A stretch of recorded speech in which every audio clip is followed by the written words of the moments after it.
And it came to pass in the days of Amraphel, king of Shinar, Arioch, king of Elasar, Chedorlaomer, king of Elam, and Tidal, king of Goim, that they made war with Bera, king of Sodom, and with Birsha, king of Gomorrah, Shinab, king of Admah, and Shemeber, king of Zeboim, and the king of Bela, the same is Zoar.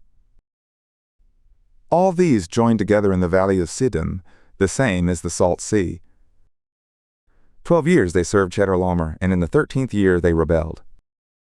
And in the 14th year came Chedorlaomer, and the kings who were with him, and struck the Rephaim in Ashtaroth Karnaim, and the Zuzim in Ham, and the Emim in Shaveh Kiriathaim, and the Horites in their mountain, Seir, to El Paran, which is by the wilderness. And they returned, and came to En-Mishpat, the same as Kadesh, and struck all the country of the Amalekites, and also the Amorites, who dwelt in Hazazon Tamar.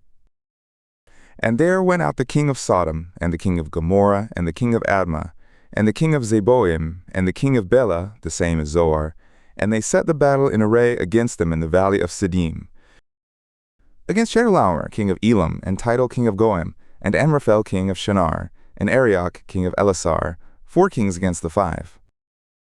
Now the valley of Siddim was full of slime pits, and the kings of Sodom and Gomorrah fled, and they fell there, and those who remained fled to the mountain.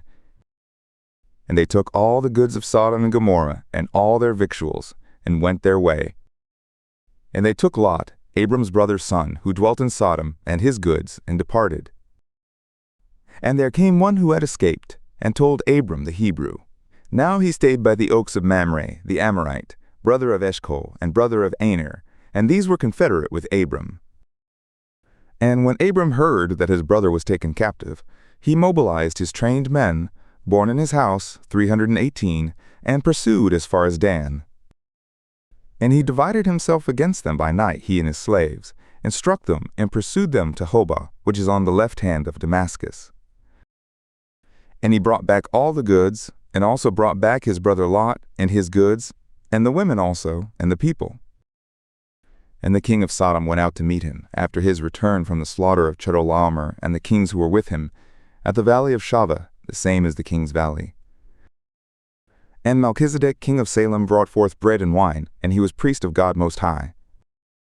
And he blessed him, and said, Blessed be Abram of God Most High, possessor of heaven and earth. And blessed be God Most High, who has delivered your enemies into your hand. And he gave him 1/10 of all. And the king of Sodom said to Abram, Give me the souls, and take the goods to yourself. And Abram said to the king of Sodom, I have lifted up my hand to Yahweh, God Most High, possessor of heaven and earth, that I will not take a thread, nor a sandal strap, nor anything that is yours, lest you should say, I have made Abram rich. Except only that which the young men have eaten, and the portion of the men who went with me, Honor, Eshcol, and Mamre. Let them take their portion.